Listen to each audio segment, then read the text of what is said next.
Hey St. Catharines, Mayor Matt Cisco here. Welcome back to another episode of talkSTC. I am very excited today. We are getting to the end of May now. A lot of good things are happening. A lot of good things are going to continue to happen.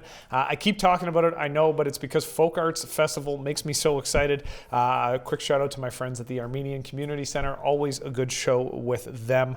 But all the open houses going on across the city of St. Catharines and across Niagara, really. So please make sure you check those out. Keep enjoying all the good that there is to experience in the city of St. Catharines. I also want to give a shout out to the folks at the Niagara Children's Center. The Help Kids Shine campaign ends in just a couple of days, but if you have an opportunity, head over to helpkidsshine.ca and see if you can't add a little bit to that campaign as the Niagara Children's Center continues to raise money throughout the month of May to try and build out the services that exist for kids in our community. Exciting episode today. Last episode, we had the opportunity to talk to new City Councillor Mark Stevens. He's a St. George's Ward rep. And I decided I liked it so much, I wanted to bring on another one of our new City Councillors. I have Councillor Caleb Ratzlaff from St. Patrick's Ward, my old stomping ground. Yeah, that's right. Great to have you here. I'm excited to chat with you. We also, later on in the episode, will also be talking to Enzo De Divitiis, chair of the board at Pride Niagara, to talk about all the events that are coming up next month, the month of June, during Pride Month, and all the good things that are happening with the LGBTQ2+ community in Niagara. But we start off with Councillor Ratzlaff. We were just discussing, I struggled a little bit when you first got elected to make sure I pronounced your last name correctly. What is the phrase you use to remind me? Ratzlaff and mice giggle. Ratzlaff. So, it's easy to remember if you remember that phrase. Ratzlaff and mice giggle. I love that, and it makes me chuckle every single time I think about it. Father of three, you are a proud Ward 4 resident, now a councillor. We got to know each other through your work with the Fitzgerald neighborhood, but you've been a passionate supporter of all things Ward 4 for quite some time. Yeah, that's right. Yeah. I'm just going to go through a bit of a bio because it's impressive and I like reading these things because it makes me feel bad about myself. Bachelor of Arts in Public Policy, Master of Arts in Political and Social Philosophy, former pastor at the Westview Christian Fellowship, and you also worked very closely with the Westview Center for Women. You co-founded the Fitzgerald Neighbors and the Queenston Neighborhood Association, both of those in the city of St. Catharines. How long has that been going on for? Yeah, so both of them are about, I think, 6 or 7 years now. I always overestimate, but I think that's close to my middle child's 8, and so it was right after he was born. Okay, so there you go. You're also a founding member of the Garden City Land Trust, which is an organization working to build permanently affordable housing. Before becoming a councillor, you work with the city councillors, social services like Start Me Up Niagara and Positive Living to co-create neighborhoods that everyone feels proud to call home. And I've got to be honest, if I was going to find one sentence that I thought described you to a T, that's it. So tell me a little bit, what is the drive what makes you want to build those neighborhoods? Yeah, so Fitzgerald, Queenston, they're doing some really fun things. Hague Neighbors is a new one that's come up. I'm a strong believer that in order to kind of win hearts and minds to the vision of St. Catharines that we want to see, we have to paint the beautiful tomorrow. So with these neighborhoods, it's really focused on connection. It's focused on building trust in the neighborhood. It's focused on, Hague just made their community garden, and there's a beautiful public art piece that's behind it that an artist created. And I think that just helps provide a vision for the neighborhood. It says, this is what we're for rather than this is what we're against. And I think, you can be really reactionary. A lot of community groups can be really reactionary. And I think it's better to be progressive and say, hey, this is what we stand for. This is the type of community that we want to see, and then be that type of community, right? And that's how you and I got to know each other. You were working with the Fitzgerald Neighbors, and I always say, we have what I think has become a pretty successful outdoor ice rink program in the city of St. Catharines. And I always try to say, Councillor Carrie Porter, your predecessor, and my former ward mate, and I got to work with the Fitzgerald Neighborhood Association, but you were a driving force that sort of said, this is a thing we want to do. There's no capacity to do it now. How do we make it happen? Yeah, providing opportunities for residents to get engaged and take ownership of their neighborhoods. And I think the pilot program, which is now, there's 4 or 5 rinks across the city. When the weather cooperates, there's 4 or 5 rinks across the city. Last year was terrible. Yes. But yeah, like people can get involved, they can get their hands dirty, and then they develop a sense of pride for their neighborhood, and it snowballs from there. Well, and the FITS has become sort of a model of those neighborhood associations, finding ways to work collaboratively. Because I know, like, some of the answers we gave to questions you had back in the day probably frustrated you to no end. Yeah. But rather than get angry about it, you worked with us. And I've always said, like, I always thought that was part of the reason why the FITS was so successful, because identify roadblocks. Okay, how can we fix this? Solution 1 doesn't work. Well, let's try solution 2. Let's find different ways. Let's reimagine what we want to try to accomplish. And that's starting to bleed out into other neighborhood associations. Yeah, and historically, like, I think St. Catharines has a lot of historical neighborhoods, Meriton, Port Dalhousie, Grantham, and they did some amazing things. Like in Meriton, I've used the bowling alley there for birthday parties. I'm just amazed that that community was able to come together and create a project like that. And so I think, like, we want to build off that success, but there's also a lack of collective knowledge around what a neighborhood association is and can do. For whatever reason, I'm not exactly sure how that was lost in St. Catharines, where in other communities like Waterloo, Guelph, they have a strong neighborhood association presence. And so, if you're struggling to understand what a neighborhood association does, how to form one, what the government structure looks like, you can always go to another and get help. To address that, we're having a neighborhood association workshop in the fall. So we've set a date. I can't remember. It's in October, but it's basically Neighborhood 101. So anyone who's out there who's seen what Fitzgerald has done, what Hague is doing, and wants to learn, how can we bring this to our neighborhood? Or maybe they have a neighborhood association that's just getting off the ground and like to understand better how the governance structure works or how to engage residents. I'm really excited about that event because I think it's something that can help a lot of groups who would like to, they have their own projects. It might not be an ice rink, but it might be something else on their street they'd like to get up and going. And that's an opportunity to learn how to do that. And then it's also an opportunity for, I think, staff from the city to come and hear from residents around some of the barriers to doing some of those things. I have a list, but we're working on it. There we go. And that actually is a perfect segue into, you've been on council now for 6 months. You took the leap last year. I thought you ran a fantastic campaign, Thanks. very positive, talking about things that are important. You've been here now 6 months. Yeah. What's the first 6 months been like? What are the big surprises? What was exactly the way you expected it to be? Yeah. Like personally, I'm surprised at how much I enjoy the work. I've been having a blast. It's really just been an extension of the work that I enjoy doing with the Fitzgerald neighbors and Queenston neighbors. I'm a little bit disappointed that I've had to give up some of my roles. So I operated the community garden in Centennial Park, Richard Pierpoint Park now, for six years. And I had to hand it off to someone else who's doing a great job with those gardens.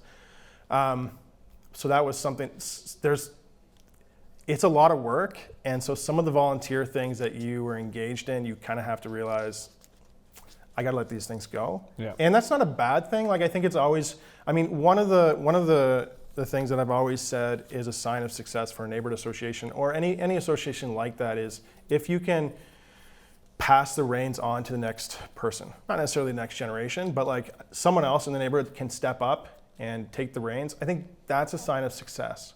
Right, like if it just dies with you, that's too bad.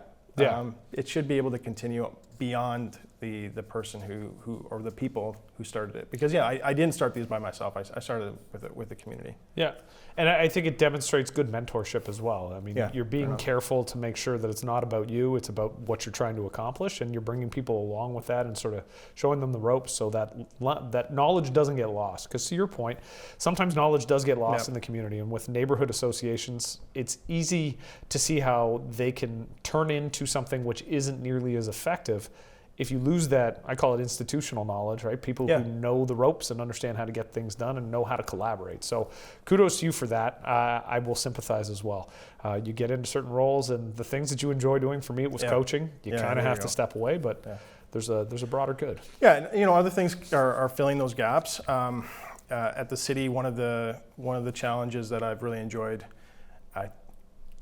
getting into the weeds on is housing and affordability. Like I think one of the things that maybe surprised me a bit, maybe it shouldn't have surprised me, but there's a lot of anger out there right now. since COVID ended, you saw some of the social assistance end. You saw grocery prices go up, inflation go up. I had a neighbor, this is a heartbreaking story, come to me and say, his rent is going up $400, 17, 18%, because, and it's legal to do that in some units, right? And so I think that's created a situation where there's a lot of anger out there, and people are angry about the affordability issue, and we're seeing it affect our streets, right?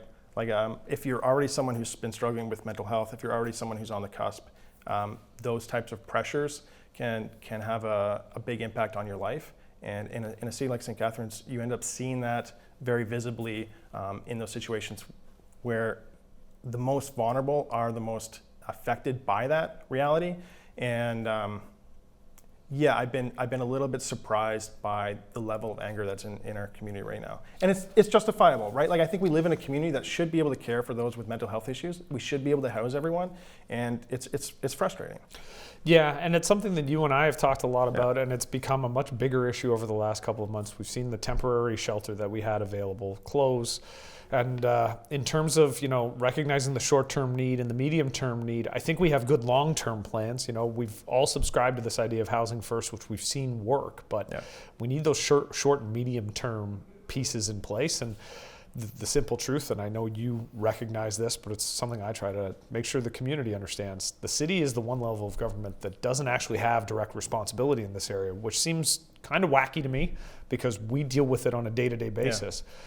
But I think you and others on council have done a good job of, identifying the areas where we can make change, but then also saying to other levels of government, trying to hold them to account, like, listen, this is your responsibility to fund this, and this is your responsibility to provide this.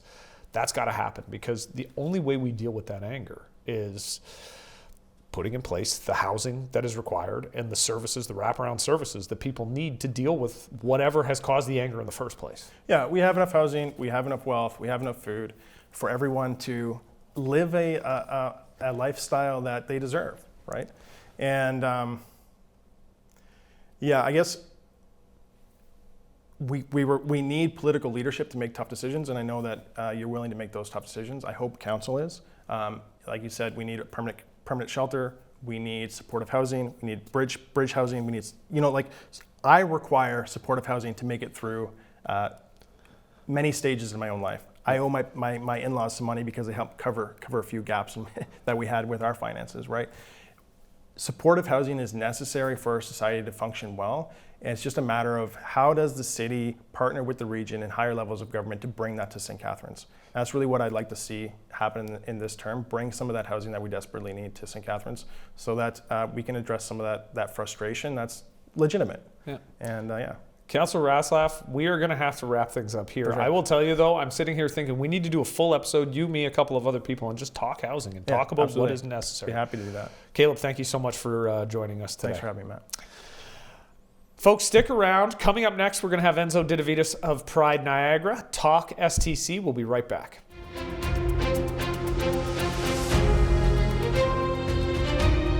St. Catharines, welcome back. We are very excited now to have our next guest, Enzo De Divitiis from Pride Niagara, the chair of Pride Niagara. Hi there. Thank you for having me. I'm excited to have you here. I got a bit of a bio here. We'll go through this, and then we can get into some important questions. But you and your family have called Niagara Region home for 50 years. Strong relationships, contributing to the community. I think a lot of people in our community are aware of all the good work you've done. You yourself have become a community leader, fundraising champion for Niagara's LGBTQ2+ community, a deep passion for advancing Niagara's overall well-being and pursuit of diversity and inclusion. You co-created Pride Niagara in 2010. Am I correct in saying that? Yes, absolutely. Okay, so 2010, there was a gap in the local ecosystem and there wasn't a group doing advocacy. There wasn't a group that was really doing events. There was a lot of, or the connectivity or social information that wasn't really there. There was a lot of support groups, and at that time you could even start finding things out online, and there were services that were offered, but if you were living here and you wanted to thrive here and enjoy yourself and go out on a date in a place that you felt was appropriate or you felt safe at, that wasn't happening. So I love talking to people who start organizations. This is one where it kind of amazes me that gap existed as late as 2010, but I love the fact that you came in, you identified it, and you just filled that space. And I think it speaks to a certain amount of your own personal history, your family history in the hospitality industry, that was the niche that you found and said, this needs to happen. Right. It was, well, friends and I were just sitting around and we were complaining about things because we love the area, we love St. Catharines, we love living in Niagara, and we work here and we have friends and family, but we were like, we're not enjoying anything. Like we can't go anywhere, we can't do anything, we can't meet people. And there was that need to, like, you have to go to Toronto or go to Hamilton or Buffalo. It's like, why don't we have anything here? And then we realized we're all kind of in that field and we all have strengths in that. Why don't we just make it? Why don't we just make it happen? I love that. So, now, Pride Niagara, you're leading Niagara's only Pride Festival. I know you welcome 3,000 plus people to Pride in the Park at Montebello. The flag raising ceremonies across the region. As chair, you helped to design, you led those initiatives, and you've helped create this community. So I'm thrilled to have you here. You've explained how this all came about, but how did the community respond initially, and how has that changed over the course of time? Initially, I feel like the community was really nervous because there were a lot of things that happened in the past. There were other groups that happened.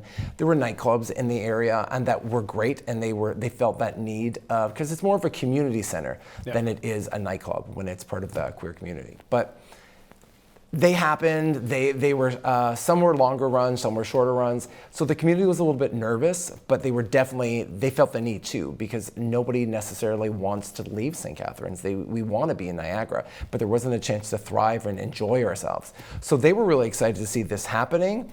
The allies were a little bit nervous because they considered themselves allies throughout this time, but we weren't really visible and we weren't very vocal yet. Yeah, I can see, and that's something that we encounter a lot these days. People want to be allies, don't always know how to, but also don't know how visible they want to make themselves. And we're very visible. Yes, you are, and I think you do a fantastic job of being visible and being out and present in the community.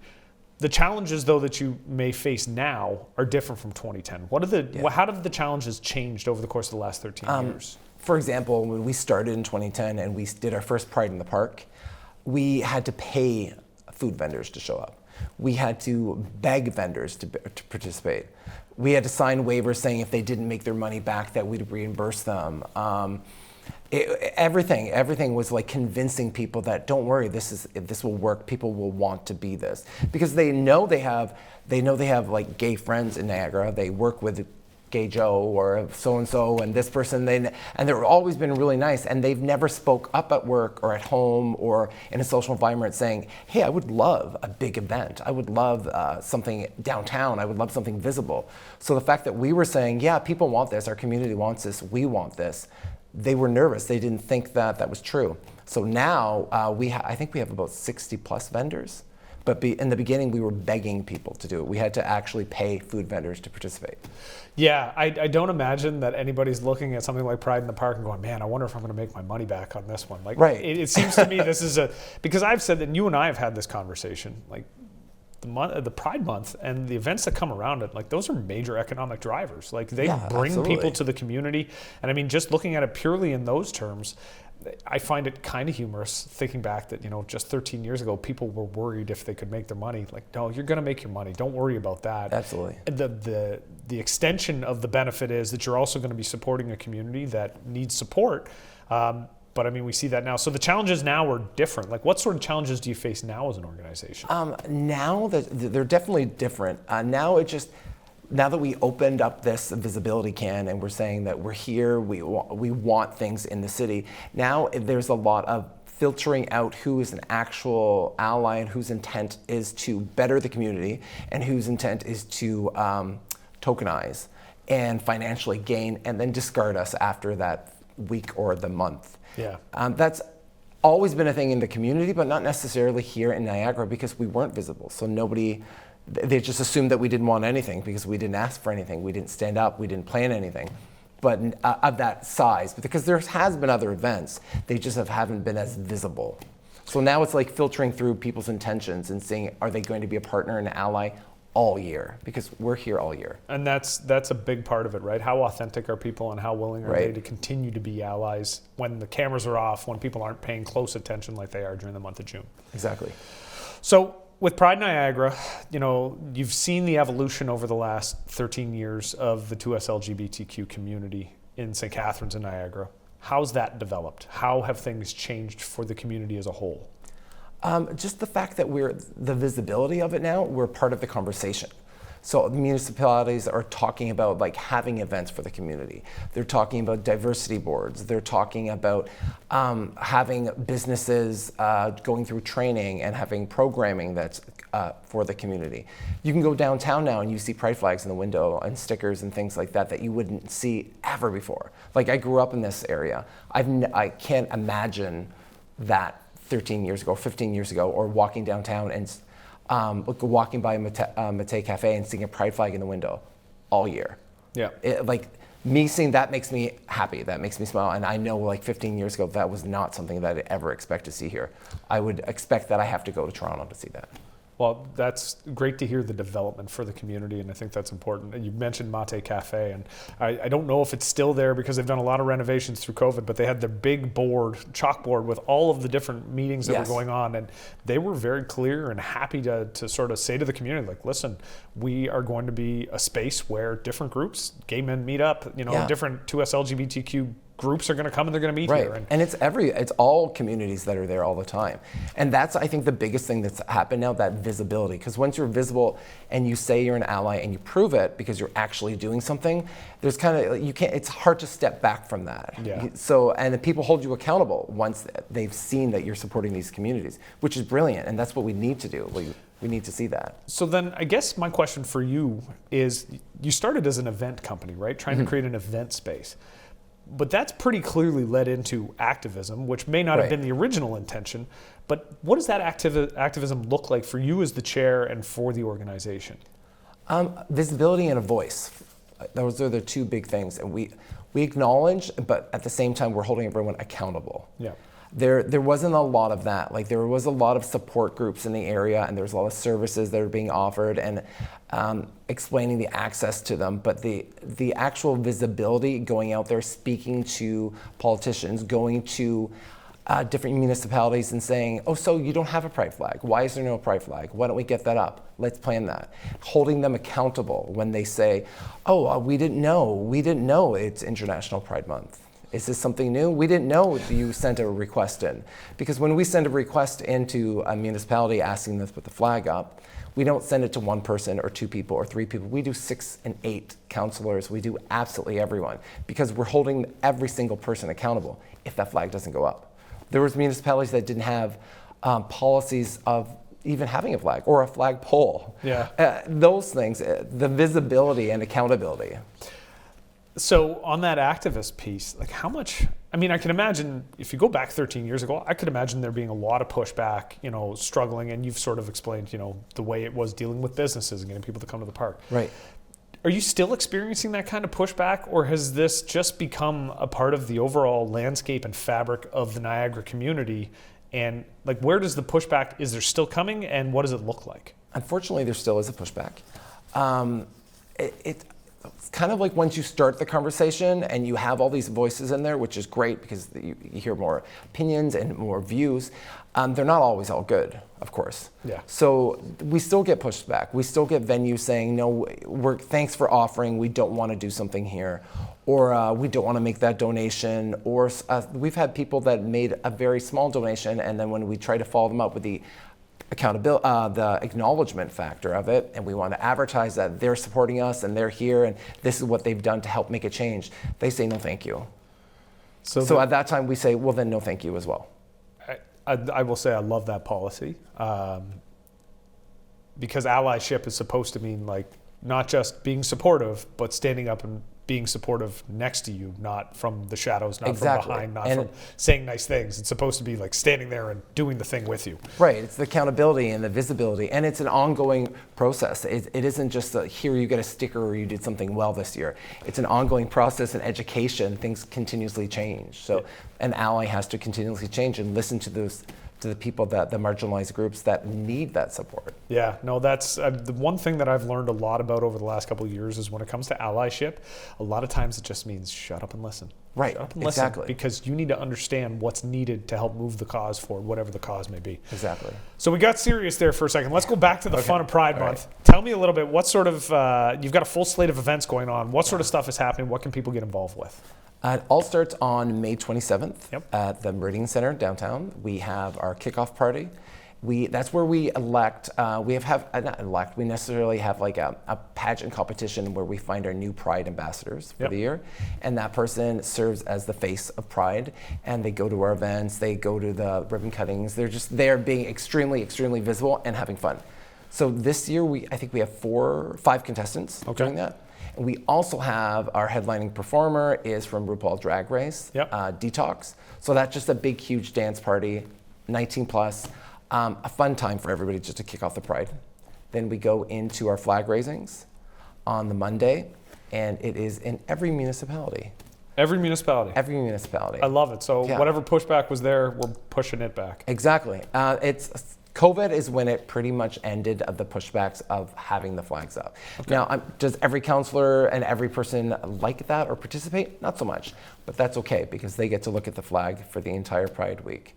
And some of the municipalities keep it up for the entire month of June, so Yep. that's even better. So Pride in the Park. Pride in the Park is the Saturday, Okay. and it's always the first Saturday of the week of the first Saturday of June. Okay. We're there from 12 o'clock to 11 o'clock. 12 in the afternoon to 11 at night. I'm looking forward to it. It's one of the events my kids look forward to now, so I know that I'm being pushed to take it. That's awesome. Even if I've got work to do, we're getting there for a little while. If people want more details, where are they headed? You can find us on all social media under Pride Niagara. So you can go to our website, prideniagara.com, Instagram, Facebook, Twitter, Pride Niagara everywhere. I was going to say Detox has been filling my Instagram feed Yes. for a while. It keeps coming up. So you're doing a good job with your social Awesome. media. Thank you. Enzo, thank you so much for coming in and Thank you chatting. so much. Thank you so much. I appreciate you coming in, and I look forward to getting out to the events and doing the flag raising and everything else. I look forward to taking over your Instagram. I can't wait. The Instagram takeover is coming. Thank you so much. We will be right back after this break.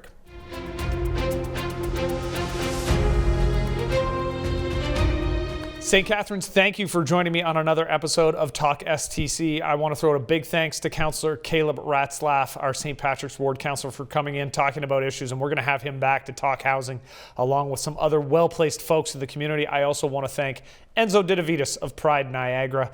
Folks, get out there and enjoy all the activities in Pride. Thank you so much for spending a little bit of time with me today. I look forward to seeing you on the next episode of talkSTC.